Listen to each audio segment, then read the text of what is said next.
What's up, guys? I'm Alex. I'm Jason. We're the Table Monkeys, and this is Table Talks episode 34.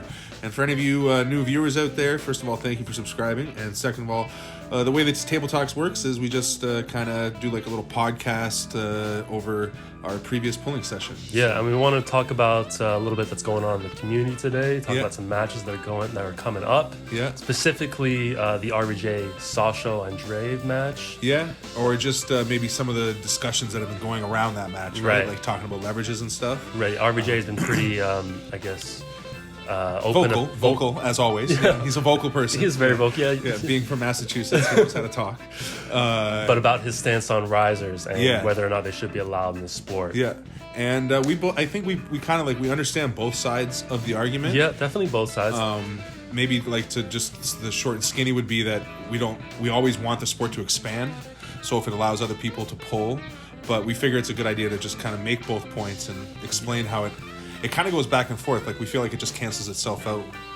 It kind of goes around in a circle, you know? Yeah, like it comes back to even like the King's move debate about like why shrink the sport. It gives people another option to pull, and then there are ways to beat it, right? So you figure out how to beat the King's move, and then it just grows the sport. Yeah, I think that's the biggest thing is that every time somebody finds basically every time somebody finds an ace, somebody is forced, like you just say, to find a way to beat it, you know, which is what expands sports. And you can think of every sport that being the case, whether it's like basketball with like the dunk or the fadeaway, to like, you know, UFC with like ground game and like chokeholds and stuff like that. Like it expands the sport. And I think with the riser, though we can go through where the advantages it would give someone like Sasho who wants to pull really hard inside, but it results in a bit of a silver bullet, no? Like where it's only going to help them in a singular way. It doesn't help you in every facet of the game. No, definitely not. So he's committed to one style of pulling.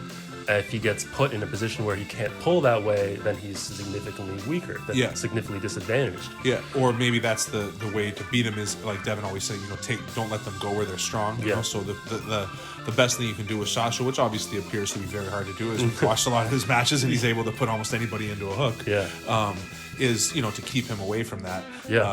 Or maybe match him somehow. Like if you're the taller guy, if you go in the hook with him and you maintain height in the hook, you should be okay. Yeah, but let's give the argument against risers. Okay. So, in any other sport, you do not change the dimensions of the game, of the hoop, of the high jump level. I don't know what to call that. Or pole. The length of the 100-yard dash. Yeah. Like, it's not like you don't change it based on the dimensions of your competitor, like whether how tall or short they are, or how fat and skinny they are, right? Yeah. The sport is a sport, and you have to deal with it based on the advantages you're given, and you know. Yeah.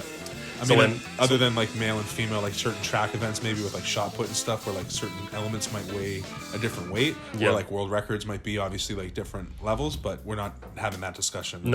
It's like inside any sport, for like the football doesn't change everything, right? Soccer ball, nothing changes. So when we give risers as an option for shorter arm wrestlers, it gives them an advantage to get closer to their arm. Right. And so already as a shorter arm wrestler, you have the leverage advantage in in your elbow flexion and in your shoulder extension. So in your bicep curl and your lat row. Yeah. You have that advantage. You obviously don't have the advantage in total height because the longer forearm is usually on the longer athlete. Right. And it usually has a bigger hand. I was going to say, and that usually means you have a disadvantage in the hand department.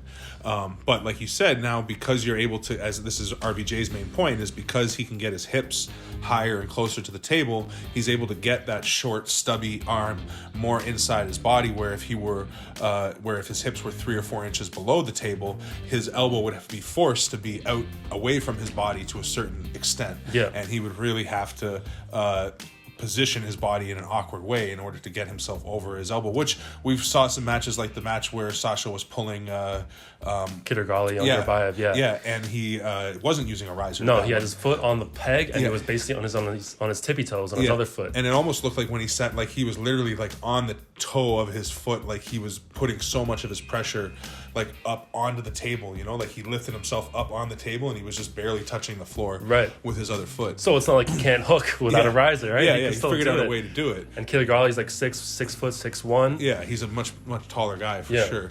And so it's still, but of all the matches, that one looked like he was a little bit of a disadvantage of getting the angle that he wanted, you know. And the other matches where you see him start with his hip like literally above the table, like he's got a huge riser, he's able to dive over his hand in a much more advantageous way than he would be if he was actually on the floor. But again, that means that is exactly where he's going, and it's the only way he's going. And as we discussed, if you look at someone like Vitali, who's 6'9", he squats way down below the table to get his hips under the table to be able to top roll the way that he wants to top roll. Yeah, because you don't want your hips above the table when you're top rolling, because that's going to limit your back pressure. Right? Exactly. So Sasho is completely committed to going inside. Exactly. If he would never top roll. He only top rolls to get to the strap. Yeah. Because it's so much easier to get in the hook. Yeah. So basically, the argument again that we're trying to, or the argument against having the riser is the fact that it changes the dimensions and it gives people this other advantage. And our point, sort of the counter argument we think to that, is the idea that it narrows their game. Yeah. You know, it narrows their options, because they're committing to wanting to get over their hand and go inside. Yeah. And because of that, it allows you have less things to think about as their opponent, right? Like, true. You know what it is that they're doing more specifically, so you should be able to figure out what to do to beat it, or with less confusion, I guess. Yeah, and if Sasho is gaining weight, you know, to a point where, you know, like that doesn't make sense for his height. You know, if he's like 5'5", I think he is, or 5'4", he's pretty short, and he's trying to compete with the 205 boys, who are going to be taller, longer limbs, bigger hand. Yeah. You know, he's got disadvantages there. Yeah, he's narrowing everything down to one silver bullet, which a more versatile puller should be able to kind of figure that game out. So at some point, those advantages run out. Yes, you know? they might completely even out. Yeah. And if it helps grow the sport or allow more different variants of people pulling, then I guess it would be a win. Yeah, that's more or less why, if we were to have to pick a side, we would support the use of the riser, because it expands the sport, we think, instead of shrinking it. Mm-hmm. And also, if it's not the riser, there are other options, like we've seen Dan Bellafay who pulled out a BAL event of ours this past summer, and he's a really well-renowned, I'm pretty sure he's won national champions and stuff like that in Canada, but he's an amazing puller, and he wears like a 6-inch like fucking old school disco boot, like it's got literally like a 6-inch rise all the way across the shoe, and he's only like 5'4" or 5'5" or something, and he doesn't compete way out of his weight class. He only competed at 176, but he likes to have that advantage getting over his hand. So if we were to get rid of risers, would we also have to get rid of those shoes? Yeah, well, we'd have to start, everyone has to pull barefoot. Allowing certain kinds of shoes or not certain kinds of shoes. And then the other one I would use an example is Rick Heidebrecht, who's already 6'7", and he always pulls in giant work boots that give him like an inch and a half lift, and he squats way down under the table, sort of Vitali style. Like, he doesn't stand big and tall at the table, so it's not like he's using those boots for that inside height advantage. Yeah. There's like, it's just what he feels comfortable, how he feels comfortable with his feet, you know, like, so it again, if it's shrinking the sport, we're against it in some way, I guess. But we understand where people are. We understand the argument for the riser, but we just think that it doesn't give you it doesn't give you so many advantages that it's like such a specific advantage.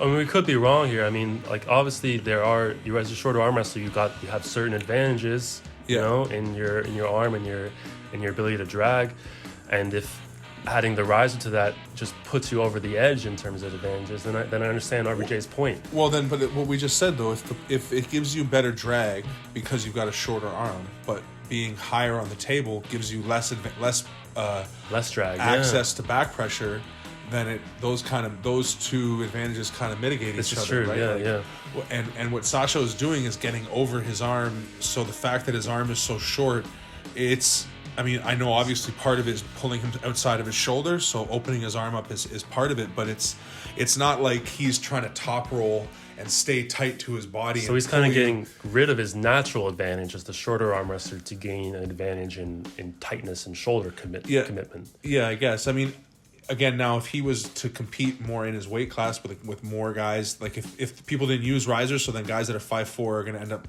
pulling against guys that are 5'4", because it's not going to make sense to go up against guys that have way bigger, all these other advantages if you can't get this inside advantage that we're talking about with the riser. Like, would he even pull inside? That's the thing. I was thinking about... Would he pull outside that then? When you mentioned the difference between like shot put sports, if you look at female arm wrestling, it is like basically all outside arm wrestling and like finger battles and hand battles, and they're all pulling back and trying to climb on each other's hands. And I think that's because they're, tend to be shorter. Yeah. So they're always pulling back. Yeah, they can't get as close to their hand. Yeah, that's an interesting point. So maybe he would be forced to be a top roller if there was no risers. Yeah, that's very interesting. But there you go. Again, so would that just narrow the sport? Would that mean that in this weight class, basically 99% of everybody top rolls unless you're a taller, skinnier guy and you can get over your hand and press? Yeah. It would kind of start to shrink the sport. I guess that makes sense. It would shrink the sport. So again, this is why we think that anytime that it shrinks the sport, we're somewhat opposed to it. Yeah, and that's why we're so pro King's Move. Yeah, exactly. Yeah. You'll see Steve actually King's Move right here. And he gets pinned by Miguel. Because the King's Move does not always work. No. But it is a technique that works sometimes. But yeah, I guess it's a combat sport, and the point is that since we're not just going against a singular implement, we're not really changing the implement that we're using. Like, we're just changing our style against each other, right? Right.